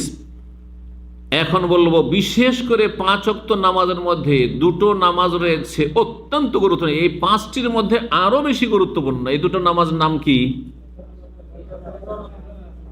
একটা হচ্ছে আসর, আর আরেকটি ফজর। মাশাআল্লাহ, এই ফজর আর আসর পড়লে কি পাবেন শুধু আখেরাত আখেরাত, শুধু ধার ধার। বেনামাজি ভাইয়েরা বোনেরা মনে করছেন ধার ধার, ধার না নগদ? আমরা নগদও পাই, শোনেন ভালো করে। নগদও আছে আর কি আছে, ধারও আছে, দুটোই আছে। আর ধারটা এমন যেটা সুনিশ্চিত আখেরাতে পাবো, ওইটা ওই রকমই বিশ্বাস করি যেমন বিশ্বাস করি যে আমার টেবিলে এটা পানি আছে। আপনারা যদি এটা পানি নয় বিশ্বাস করব আমি? আপনাদের কারো কথা বিশ্বাস করবো? আমি চোখের সামনে দেখছি, এটা আমি আইনুল ইয়াকিন, চোখে দেখে ইয়াকিন। এই চোখে দেখে যেমন ইয়াকিন তেমনই ইয়াকিন যে আখেরাতে পাবো, দুনিয়াতেও পাবো, যা নবী সাল্লাল্লাহু আলাইহি ওয়াসাল্লাম বলেছেন। একটি হাদিস, মান সাল্লা সুবহা ফাহুয়া ফি জিম্মাতিল্লাহ, যেই ব্যক্তি ফজরের নামাজ পড়লো সেই ব্যক্তি আল্লাহর জিম্মায় থাকলো। আল্লাহু আকবার। ফজর পড়ে ডিউটি যাচ্ছেন, আল্লাহ হেফাজত করবেন, আপনার পরিবারের হেফাজত করবেন, আপনার ছেলেমেয়ের হেফাজত করবেন। আজকে ফজর পড়লেন, আপনার স্ত্রী দেশে আছে, আপনার ছেলেমেয়েরা দেশে আছে, বাপ মা ভাই বেরাদর দেশে আছে, আপনার ধন সম্পদ কোনো জায়গায় আছে, আল্লাহ হেফাজত করবেন আল্লাহর জিম্মায়। স্পষ্ট হাদিস, সহিহ হাদিস, সহিহ মুসলিমের হাদিস, ফজর নামাজ পড়লে। এখন আসুন সবচাইতে বড় ফজিলত ফজর আর আসরের। আবু মুসা আশআরী রাদিয়াল্লাহু তাআলা বর্ণনা করেছেন, মান সাল্লাল বারদাইনে দাখালা, যেই ব্যক্তি ঠান্ডার সময়ের দুটো সালাত পড়বে, নামাজ পড়বে, সে জান্নাতে অবশ্যই যাবে। সহিহ বুখারী 574, সহিহ মুসলিমের 1470। দুটো ঠান্ডার সময় নামাজ কি? ফজর এবং আসর। কারণ আসরে ঠান্ডা হইতে লাগে, দুপুরে গরম ছিল তারপরে, আর ফজর মানে ফজরটাই ঠান্ডা ছিল, তারপরে আস্তে আস্তে সূর্য উঠলেই আবার তাপ হইতে লাগবে। সেই জন্য বারদাইন মানে আসর এবং ফজর। আর একটি হাদিস শোনেন, নবী সাল্লাল্লাহু আলাইহি ওয়াসাল্লাম বলেছেন, সহিহ মুসলিমের 1468 নম্বর হাদিস, লাইয়ালে জান্নারা আহাদুন, এমন কোন ব্যক্তি কখনো জাহান্নামে যাবে না। এমন ব্যক্তি কখনো জাহান্নামে যাবে না। কোন ব্যক্তি? সাল্লা কাবলা তুলুই শামসি ওয়া কাবলা গুরুবে, যে ব্যক্তি সূর্য ওঠার আগে আর সূর্য ডুবার আগের সালাত পড়বে। সূর্য ওঠার আগের সালাত, সূর্য উদয় হওয়ার আগের নামাজ হচ্ছে ফজর, আর সূর্য ডুবার আগের নামাজ আসর। এই দুটো নামাজ যারা পড়বে তারা কখনো জাহান্নামে যাবে না। জাহান্নামের শরীর হারাম তাদের, ইনশাআল্লাহ, এবং ইয়াকিনের সাথে, ইনশাআল্লাহ, সন্দেহের সাথে নাই। জামাত সহকারে সালাতের বড় গুরুত্ব রয়েছে। জামাত সহকারে সালাতের বড়ই গুরুত্ব রয়েছে। সঠিক মত হচ্ছে জামাত সহকারে পুরুষদের সালাত আদায় করা হচ্ছে ওয়াজিব। ওয়াজিব, জি, সুন্নাত নাই। আর এই ওয়াজিব যদি আদায় করেন তো আপনি 25 না হয় 27 গুণ নেকি বেশি পাবেন। চিন্তা করুন তো, আমাদের মধ্যে কাউকে 25 গুণ তো দূরের কথা, আর 27 গুণ তো দূরের কথা, বেতন আছে আপনার 2000, যদি কফিল বলে যে তোকে রাত 2টা 3টার সময় অমুক জায়গায় মরুভূমিতে যেতে হবে, এই কাজটা আমার সেরে আসতে হবে, হ্যাঁ, 50 কিলোমিটার মরুভূমিতে তোকে হেঁটে গিয়ে ওখান থেকে কাজটা আমার মাজরা থেকে, ফার্ম থেকে সেরে আসতে হবে, কথা বোঝা গেছে? তাহলে কি করব? তো আজকে থেকে যদি কাজটা সেরে নিয়ে দিতে পারে সকাল হইতে হইতে, তাহলে সারা রাত লাগলো, আর একা অন্ধকারে কষ্টে রাত্রে কত ঝুঁকি নিয়ে মরুভূমিতে একা যদি এই কাজটা সেরে দিতে পারো, তাহলে তোমার বেতন দ্বিগুণ করে দেবো। 2000 আছে না, আজকে থেকে 4000। এমন কেউ বসে থাকবেন? এমন কেউ থাকবেন যে আমার অত টাকার দরকার নেই, কি করবো টাকা অত আছে, শুধু ডবল ব্যাস। আর এখানে বাড়িতে বাসাতে যদি কেউ নামাজ পড়েন, অনেকে কিন্তু বাড়িতে নামাজ পড়ে নেন না, ওজোর না থাকলে বাড়িতে নামাজ পড়বেন না, বাসায় নামাজ পড়বেন না, জামাত সহকারে গিয়ে মসজিদে পড়বেন। ওয়ারকাউ মার রাকিন, আল্লাহ বলছেন সূরা বাকারা আয়াত 43, তোমরা রুকুকারীদের সাথে রুকু করো, মানে জামাতে গিয়ে নামাজ পড়ো পুরুষরা, মহিলাদের ক্ষেত্রে নয়, মহিলারা বাড়িতে পড়বে। তারা জামাত করলে ভালো, আর না করলে কোনো ওয়াজিব নয়, ফরজ নয়। যদি মেয়েদেরকে নিয়ে যদি জামাত করে তো ভালো কথা, নাকি ভালো, কিন্তু জামাত তাদের উপর ওয়াজিব না, মহিলাদের। পুরুষ জামাত সহকারে আদায় করবে, তাতে লাভ হচ্ছে কি, হ্যাঁ, 25 গুণ। 1 টাকার জায়গায় 25 টাকা অথবা 27। ওলামারা বলেছেন রাতের নামাজ মাগরিব এশা ফজর, জেহেরি কেরাতও শুনলো যেহেতু, সেজন্য তাতে 27 গুণ, অনেকগুলি বৈশিষ্ট্য পেল। আর দিনের নামাজে 25 গুণ, জোহর আসরে 25 গুণ। এই জন্য হাদিস, কেউ কেউ বলেছেন না বর্ণনাকারী সন্দেহ হয়েছে। তো এই মর্মে নবী সাল্লাল্লাহু আলাইহি ওয়াসাল্লাম হাদিস সালাতুল জামাতে আফজালু মিন সালাতিল ফরদ বিসাবি ওয়া শিনা দারাজা, বুখারী সহিহ বুখারীতে 645, সহিহ মুসলিমে 1509 বলছেন জামাত সহকারে নামাজ পড়া হচ্ছে 27 গুণ ফজিলত রাখে উত্তম একা নামাজ পড়ার চাইতে। জামাত সহকারে নামাজ পড়া যে ওয়াজিব ফরজ বললাম, এর দলিলই বাকি। এর দলিল শুনেন। নবী সাল্লাল্লাহু আলাইহি ওয়াসাল্লাম বলছেন যে আবু হুরায়রা রাদিয়াল্লাহু তাআলা থেকে বর্ণিত সহিহ বুখারী 608 নম্বর হাদিস, আন্না রাসূলুল্লাহ সাল্লাল্লাহু আলাইহি ওয়াসাল্লাম বলেছেন, ওয়াল্লাযী নাফসি বিয়াদিহি, আল্লাহর কসম করে বলছি যার হাতে আমার প্রাণ রয়েছে, লাকাদ হামামতু, আমার মনটা চাইছে, আমরা বিহাতাবিন ইউহতাব, লকড়ি কাঠি জমা করার জন্য কাউকে বলবো যে লকড়ি কাঠি জমা করো আগুন জ্বালাবার জন্য। সুম্মা আমরা বিসসালাত, আর তারপরে আমি মনে করছি যে এই সালাতের একামতের নির্দেশ দেব, আর বলবো যে একজন পড়িয়ে দাও, ফাইয়াজদান আজান দিক, আর সুম্মা আমরা রাজুলান, একজনকে বলবো যে তুমি ইমামতি ফায়াউমুন নাস, তুমি ইমামতি করে দাও, আজকে আমি ইমামতি করব না। সুম্মা উখালিফু ইলা রিজালিন, তারপরে আমি চলে যাব, এদিকে জামাত শুরু হবে আর আমি জামাত শুরু হয়ে গেছে আর যারা আসেনি তাদের বাড়ির দিকে চলে যাব। ফা উহাররিকু আলাইহিম বুয়ুতাহুম, তাদের বাড়িগুলিকে আমি জ্বালিয়ে ছারখার করে দেব। কে বলছেন? যিনি সবচেয়ে বেশি দয়ালু মানব জাতির মধ্যে, রাহমাতুল লিল আলামিন, যার নাম কোরআনে কারীম, বিশ্বজাহানের জন্য রহমত, কাফেরের জন্য রহমত, পাপীদের জন্য রহমত, গুনাহ করেছে পাপ করেছে তার জন্য মায়া মমতা তার। জি, বিশ্বজাহানের যিনি রহমত, কোরআনের ভাষায় রাহমাতুল লিল আলামিন। জি, নবী সাল্লাল্লাহু আলাইহি ওয়াসাল্লাম বলছেন তাদের বাড়িগুলি জ্বালিয়ে দিতে মনটা চাইছে। ওয়াল্লাযী নাফসি বিয়াদিহি, আল্লাহর কসম করে বলছি, লাউ ইয়ালামু, যদি জানে তাদের আহাদুহুম, তারা যদি জানতে পারে যে মসজিদে আসলে এখানে ইয়াজিদু আরকান সামিনান, একটি কি পাবে, একটি এমন গোস্ত পাবে যে গোস্তটা হাড্ডি, এমন হাড্ডি যে হাড্ডিতে লাগা গোস্ত। একটা হচ্ছে হাড্ডির গোস্ত আর একটা বিনা হাড্ডির গোস্ত, কোনটা বেশি ভালো লাগে? হাড্ডির সাথে যে গোস্তটা লেগে তো ওইটা ভালো লাগে। আরকান সামিনান আও মিরমাতাইনি হাসানাতেন, অথবা বেশি পায়া না, দুটো পিস পায়া পাবে, দুটো পায়া নিহারি পাবে। কি বলেন, নিহারি বলেন না পায়া বলেন আপনারা? পায়া, দুটোই বলেন। দুটো মাত্র পায়া, দু পায়া কেউ খায় না, খেলে ভালো করেই খায়, তাই না?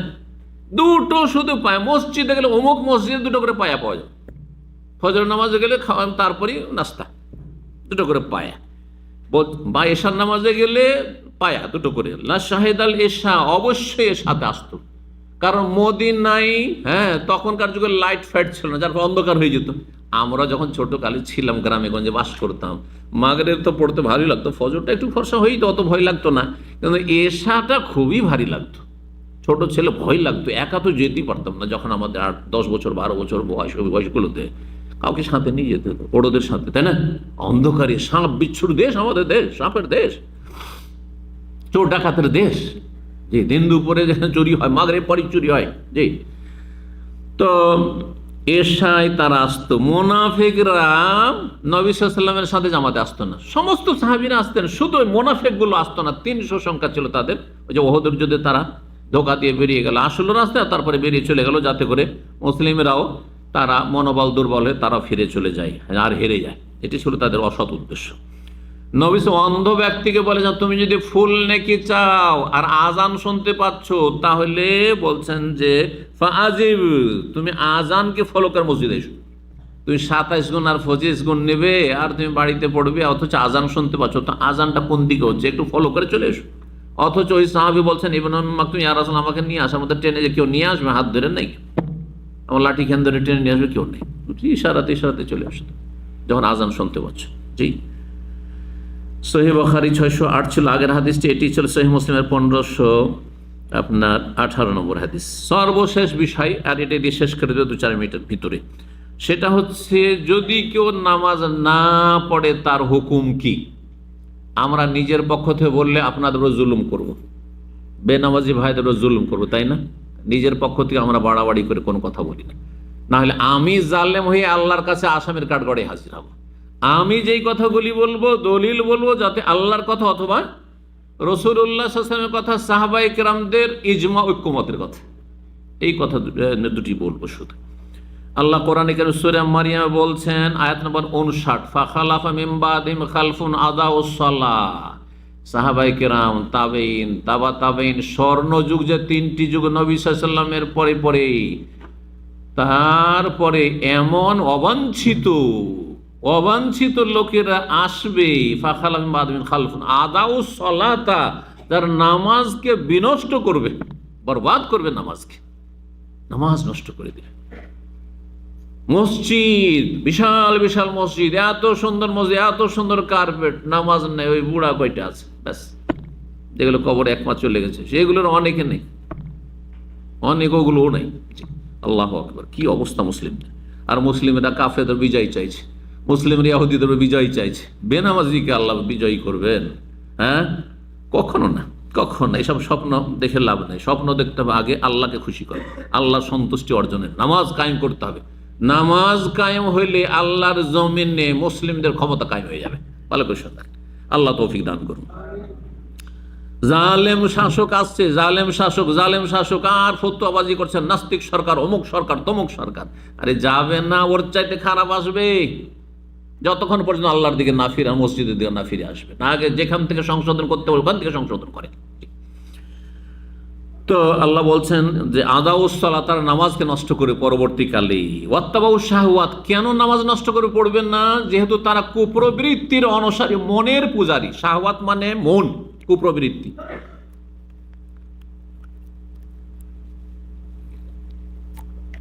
তারা কি করবে? শাহওয়াত মানে কুপ্রবৃত্তির অনুসারী হবে, মনের পূজারী। মন বলছে নামাজে যাব না, ঘুমাবো ফজরে। মন বলছে এখন চা পানি করবো মাগরিবে এশায়, যাব না। মন বলছে নামাজ যাব না, পড়বো, সময় আছে, বয়স আছে, হজটা করি তারপরে ধরবো। কেউ বলছে মেয়ের বিয়ে দিই তারপরে পড়বো। কেউ বলছে যে এখন তো যুবক হয়ে আছি, আচ্ছা শুরু করে দেবো। বাপকেও দেখেছে, ওই 40-50 বছর বয়সে শুরু করেছে, ছেলেও তাকেই ফলো করছে। রাসূলুল্লাহ সাল্লাল্লাহু আলাইহি ওয়াসাল্লাম ফলো করতে চাই না, তার আদর্শ ফলো করতে চাই না। তো বলছেন যে ফাসাউফা ইয়ালকাউনা গাইয়া, সুতরাং শীঘ্রই এই বেনামাজিরা, যারা নামাজকে নষ্ট করেছে, গাই নামক জাহান্নামে প্রবেশ করবে, জাহান্নামে যাবে তারা, স্পষ্ট। তাহলে আখিরাতে পরিণাম বেনামাজের জাহান্নাম। সূরা মারইয়ামের আয়াত বললাম। আরো শুনেন হাদিস, এখন তিরমিজির 2546 নম্বর হাদিস। আব্দুল্লাহ বিন শাকিক আল ওকাইলি, প্রখ্যাত তাবেঈ, তিনি বলছেন কানা আসহাবু মুহাম্মাদিন সাল্লাল্লাহু আলাইহি ওয়াসাল্লাম ইয়ারাউনা শাইআম মিনাল আমালি তারকুহু কুফরুন গায়রা সালাহ। মুহাম্মদ সাল্লাল্লাহু আলাইহি ওয়াসাল্লামের সাথী সঙ্গীগণ কারা? আবু বকর, ওমর, ওসমান, আলী, আশরা মুবাশশারা, তারপরে বদরের যুদ্ধে 313, ওহদের যুদ্ধে 700, আর তারপরে যতগুলি সাহাবে কেন খন্দকে ছিলেন, হুদায়বিয়াতে 1400 ছিলেন, মক্কা বিজয়ের সময় 14,000, 10,000, তারপরে 14,000 নিউ মুসলিমদেরকে দিয়ে, সব মিলে এরা সব সাহাবায়ে কেরাম যারা নবী সাল্লাল্লাহু আলাইহি ওয়াসাল্লামকে এক নজরে একবার দেখেছে, নবী সাল্লাল্লাহু আলাইহি ওয়াসাল্লামের সাথে একবার অন্তত কিছুক্ষণের জন্য মোলাকাত হচ্ছে, 1 মিনিটের জন্য হইলেও, তারা সাহাবায়ে কেরামগণ সম্পর্কে বলছেন তিনি, লা ইয়ারাউনা শাইআম মিনাল আমালি তারকুহু কুফরুন গায়রা সালাহ, কোন আমল পরিত্যাগ করাকে কুফরি তারা মনে করতেন না। কেউ চুরি করলো, চোরকেও কাফের বলতেন না, আর ডাকাতকেও কাফের বলতেন না। তারপরে কেউ যদি সুদ ঘোরায় তাকেও কাফের মনে করতেন না। কেউ যদি আপনার যাকাত না দেয়, অস্বীকার না করে, রোজা না রাখে, ফাসেক বলতেন, কিন্তু কাফের বলতেন না। জি, ওমরা করেন না, কাউকে বলতেন না যে কাফের। হ্যাঁ, কিন্তু গায়রা সালাহ, সালাত ছাড়া কোনো আমলের ক্ষেত্রে কুফরি বলতেন না। সালাত ছেড়ে, নামাজ ছেড়ে দিলে সাহাবায়ে কেরামগণ তারা একমত ছিলেন, ইজমা ছিল, এই হাদিস প্রমাণ করে যে তারা কি বলতেন, যে সে কুফরি করে ফেলল, কাফের হয়ে গেল সে। এই হাদিস ছিল। আর একটি হাদিস শুনিয়ে দিয়ে শেষ করে দিচ্ছি, হাদিস সহি আগেরটিও। আব্দুল্লাহ বিন বুরাইদা, তার পিতা বুরাইদা ইবনুল হুসাইব রাদিয়াল্লাহু তাআলা আনহু থেকে বর্ণনা করছেন, তিনি বলছেন কালা রাসূলুল্লাহ বলছেন, ইন্নাল আহদাল্লাযী বাইনানা ওয়া বাইনাহুমুস সালাহ, আমাদের মাঝে আর তাদের মাঝে, মানে অমুসলিমদের মাঝে চুক্তি হবে, যদি ইসলাম কবুল করতে চায়, কেউ কালেমা পড়তে আসছে, চুক্তি হবে as-সালাত, নামাজের। কেউ যদি আমাদের কাছে কালেমা পড়তে আসে যে আমি মুসলমান হব, তাহলে তাকে আমার চুক্তি, আমার উপর ফরজ, এই হাদিসের আলোকে বলবে 5 ওয়াক্ত নামাজ পড়তে হবে। যদি বলে ওইটা পারবো না, আপনি নিয়ে নেন, মাসে 500 রিয়াল নিয়ে নেন, কিন্তু নামাজ পড়তে পারবো না, বলছে মা সালামা, যাও, বিদায় যাও, তোমার ইসলাম কবুল না। কথা বোঝা গেছে?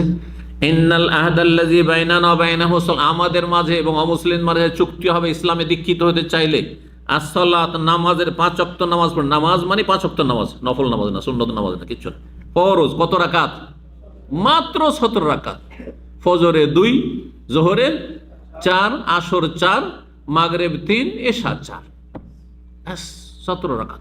এই 17 রাকাত বেশি আল্লাহ জিজ্ঞাসা করে শাস্তি দেবেন না, অনেক নেকি থেকে বঞ্চিত থাকবেন। আমি অনেক কাল থেকে 26 বছর দাম আমি বলে আসছি যে আমাদের দেশে স্কুলে 33 বা 34 পেলে পাস, এখন জানি না কত আছে, আমাদের যুগ এটাই ছিল, ঠিক না? 33-34 পেলে কি পাস, একমাত্র ইউনিভার্সিটিতে একটু মনে হয় 40 বা তার বেশি আছে।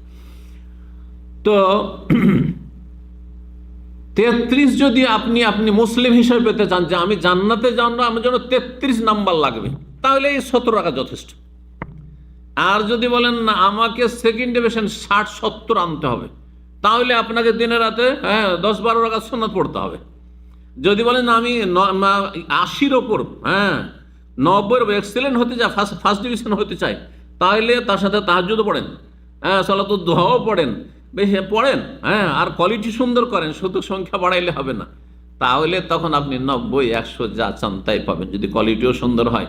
যেমন পরীক্ষা আমরা লিখে যার যেমন লেখা আর ভঙ্গিমা সেই হিসাবে কারো নম্বর কেটেছে, কখনো কেটেছে, কখনো কাটেনি। তো বলছে মান তারা কাহা, যেই ব্যক্তি সালাত ছেড়ে দেবে।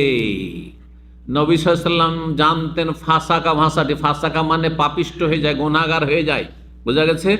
আসা মানে নাফরমান হয়ে যায়, অন্য ক্ষেত্রে ব্যবহার করেছেন, কিন্তু এখানে বলছেন ফাকাদ কাফারা, সে কাফের হয়ে গেল। কি হয়ে গেল? আল্লাহু আকবার, কাফের হয়ে গেল। আমি বলছি, কে বলছেন?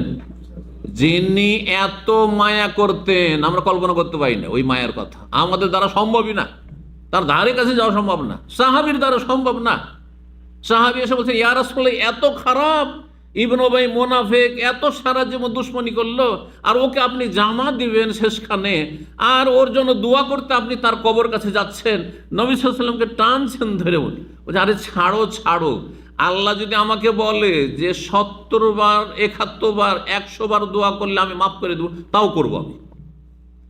আল্লাহ আয়াত নাযিল করে দিলেন ইনতাস্তাগফির লাহুম 70 মাররাতান ফালা ইয়াগফিরুল্লাহু লাহুম। এই মুনাফিক কাফেরের জন্য যদি 70 বার করেও হে নবী তুমি আমার কাছে ইস্তেগফার করে, আল্লাহ তুমি ইবনে উবাই মুনাফিককে মাফ করে দাও, এই কাফের নাস্তিকে মাফ করে দাও, এই মাজার পূজারীকে মাফ করে দাও, এই মুশরিককে মাফ করে দাও, ঈমান ভঙ্গকারী জাদুকরকে মাফ করে দাও, ফালা ইয়াগফিরুন, কখন আল্লাহ মাফ করবেন না?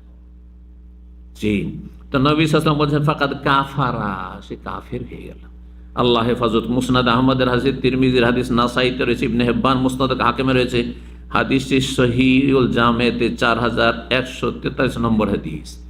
একটি আয়াত দিয়ে শেষ করছি, সূরা রুমের আয়াত নম্বর 31।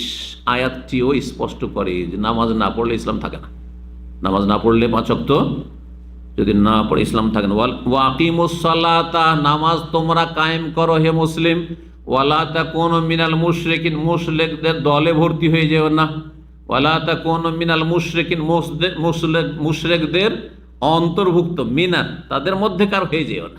নামাজ পড়লে মুসলিম, আর যদি নামাজ না পড়ো তো মুশরিকদের দলভুক্ত হয়ে তাদের সাথে হাসর হবে। এই জন্য একটি হাদিসে রয়েছে যে কিয়ামতের দিনে হাসর হবে কার সাথে? ওয়াকানা ইয়াউমাল কিয়ামাতে মা কারুনা ফিরআউনা ওয়া হামানা ওয়া উবাই ইবনে খালাফ। বেনামাজির হাসর হবে কিয়ামতের দিনে কারুনের সাথে, ফেরাউনের সাথে, হামান যে প্রধানমন্ত্রী, আর কারণ সেই যুগের দনকুপ, জি দনকুপ, এদের সাথে। উবাই ইবনে খালাফ মক্কার বড় একজন কাফের নেতা, যে নবী সাল্লাল্লাহু আলাইহি ওয়াসাল্লামকে সরাসরি মারতে এসেছিল অস্ত্র নিয়ে, ওর সাথে হাসর হবে। নবী সাল্লাল্লাহু আলাইহি ওয়াসাল্লাম বলেছেন বেনামাজিদের। আল্লাহ বুঝার তৌফিক দান করুন। আবার স্মরণ করিয়ে দিচ্ছি, ওয়ালা তামুতুন্না ইল্লা ওয়া আনতুম মুসলিমুন, আপনারা মুসলিম না হয়ে মরবেন না। আর মুসলিম হয়ে থাকতে হয় মাজারেও যাবেন না, দরগাতে যাবেন না, দুর্গাতে যাবেন না, পীরকেও সেজদা করবেন, জিন্দাকেও সেজদা করবেন, মুর্দাকেও সেজদা করবেন না, একমাত্র আল্লাহকে সেজদা করে 5 ওয়াক্ত নামাজের মাধ্যমে আল্লাহ যেন কবুল করেন, ইসলামকে রক্ষা করার তৌফিক দান করেন, ঈমানকে রক্ষা করার তৌফিক দান করেন। আল্লাহ রাব্বুল আলামিন নেক আমল যেন কবুল করেন, গুনাহ খাতা অতীতে যা হয়েছে আল্লাহ মাফ করেন। এখানে আলোচনা শেষ করছি। আর আমাদের ভাই আব্দুল কাদের, আপনারা জানেন তাকে, এই সামনে পিছনে দাঁড়িয়ে আছেন, উনি আজকে আপনাদের জন্য মাশাআল্লাহ ওনার সন্তান হয়েছে। তো আজকে সপ্তম দিন, আর সপ্তম দিন আমাদের দর্শ। তো আমি বললাম যে সপ্তম দিনই হয়ে যাক। তো উনি বললেন যে না, আমি একবারে দুটোই আকিকে এইখানে ইসলামী সেন্টারে দেব, আমাদের ভাইয়েরা এখানে আসবেন, এসে তারা সবাই খাওয়া দাওয়া করবেন। তো আজকে আপনাদের জন্য খাওয়া দাওয়ার ব্যবস্থা রয়েছে। আকিকার দোয়া করেন আল্লাহ রাব্বুল তার রুজিতে যেন বরকত দান করেন, এবং তার যে সন্তান তাকে যেন আল্লাহ নেক হায়াত দান করেন, বাচ্চা এবং বাচ্চার মাকে আল্লাহ সুস্থ রাখেন, এবং আল্লাহ রাব্বুল আলামিন তাদেরকে দ্বীনের ওপর প্রতিষ্ঠিত রাখেন, এবং আল্লাহ রাব্বুল নেক জীবন গড়ার তৌফিক দান করেন, ইমানি ইসলামী প্রতিপালন আল্লাহ তৌফিক দান করেন। তার সাথে আপনাদের সকলের জন্য দোয়া করি আল্লাহ আপনাদের সকলকে নেক হায়াত দান করেন, রুজিতে বরকত দান করেন, বালা মুসিবত দূর করে দেন। আল্লাহ জান্নাতের পথে আল্লাহ চলার সবসময় তৌফিক দান করেন, জাহান্নামের আযাব থেকে রক্ষা করেন, দুনিয়ার আযাব শাস্তি থেকে, বালা মুসিবত দুর্যোগ থেকে আল্লাহ হেফাজত করেন, সমস্ত বিপদ আপদ অনিষ্ট থেকে আল্লাহ হেফাজত রাখেন। ওয়া সাল্লাল্লাহু সাল্লাম আলা নবিয়ানা মুহাম্মদ ওয়া আলা আলিহি ওয়া সাহবিহি আজমাইন।